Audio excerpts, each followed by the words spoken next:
Bahujan Samaj party के प्रदेश अध्यक्ष विश्वनाथ पाल पिछले 2 दिनों से अमेठी के दौरे पर हैं। प्रदेश अध्यक्ष पार्टी संगठन की सेक्टर और बूथ कमेटियों के पुनर्गठन के काम की स्वयं समीक्षा कर रहे हैं। 2007 की तरह ग्रास रूट पर भाईचारा बनाओ फॉर्मूले पर संगठन मजबूत कर उत्तर प्रदेश की सत्ता में वापसी के लिए माहौल को तैयार करने के लिए दिन रात काम चल रहा है। पिछले 6 महीने से प्रदेश अध्यक्ष ने एक भी दिन आराम नहीं किया है।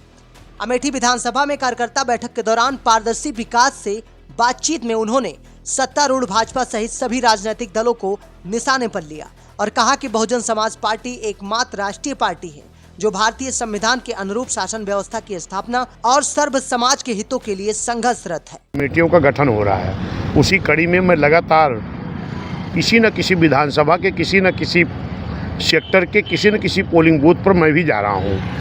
आज उसी कड़ी में मैं अमेठी जनपद के विधानसभा अमेठी में एक बड़गांव सेक्टर है जहां मैं गया था गठन करने। वहां हमने सेक्टर बूथ कमेटी खुद गठन किया है अपने सामने लोगों को, और कल मेरा इधर गौरीगंज में है।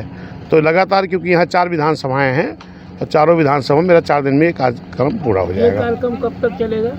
जब तक बूथ सेक्टर कमेटियाँ मजबूती से बन नहीं जाएंगी, गठन नहीं हो जाएगा। उत्तर प्रदेश सरकार ने अभी एक फैसला लिया जिसकी बड़ी चर्चा है कि 5,500 स्कूल लगभग बंद करने जा रही मार्जिन के नाम पर। उसका बड़ा आक्रोश है।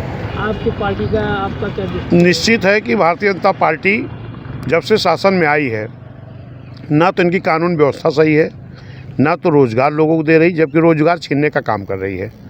ख़ास तौर पर मैं देखता हूँ कि जो आरक्षण है SC ST OBC का, जो प्राइवेट सेक्टर में नहीं है सरकारी सेक्टरों में है, और ये लगभग तमाम विभागों को सरकारी को प्राइवेट करते जा रहे हैं।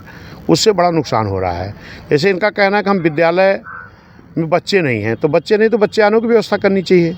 अगर एक दूसरे विद्यालय को एक दूसरे मर्ज कर रहे हैं तो आपको मालूम होगा प्राइमरी विद्यालय खोलने का जो मकसद था यही था कि ताकि बच्चे नज़दीक के स्कूल में छोटे बच्चे जा सकें, और जो गरीब परिवार है, गरीब लोग हैं चाहे जिस समाज के, उनके भी बच्चे शिक्षा ग्रहण कर सकें।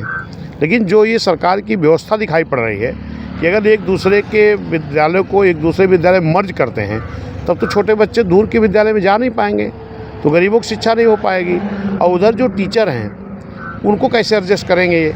अभी आपने देखा कि तमाम लोग हमारे जो DLED और BTC BEd की शिक्षा ग्रहण करके तैयारी कर रहे थे कि हम नौकरी में आएंगे, 5 साल हो गए, जगह नहीं निकली सरकार की। प्रयागराज में आपने देखा होगा कि तमाम नौजवान उस सर समाज के लोग हैं, चाहे उसमें ब्राह्मण हों, क्षत्रिय हों, वैश्य हों, पिछड़ा हों, SC ST हों, मुस्लिम समाज के लोग हों, वो नौजवान धरने पर बैठा है। और उधर वो धरने पर बैठे थे कि हमारी भर्ती निकले, इधर सरकार ने और एक कानून ले आया कि हम स्कूलों को बंद करेंगे। तो ये जो खाली होंगे ये कहाँ जाएंगे? ये सरकार की जो नीति है ये गलत है और इस पर विचार करना चाहिए। इस पर हमारी नेता मान्य बहन जी ने भी इस बात को ट्वीट करके बोला था कि इस पर जो अध्यापक हैं इनको ना निकाला जाए, विद्यालय को ना बंद किया जाए, जबकि ऐसी कोई व्यवस्था की जाए जिससे बच्चे विद्यालय में बढ़ें। इसमें पूरी तरह जंगल राज कायम है और उसका नमूना आपको रोज़ देखने को मिल रहा होगा।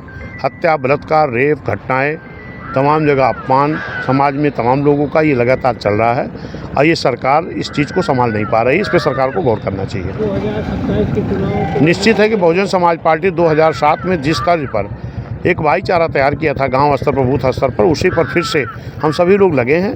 हर बूथ स्तर पर संगठन भी मजबूत हो रहा है, एक भाईचारा तैयार किया जा रहा है। जनता का गठबंधन तैयार करके 2007 के तर्ज पर 27 में फिर बहुजन समाज पार्टी सरकार बनाएगी, माननीय बहन जी मुख्यमंत्री बनेगी। शुक्रिया।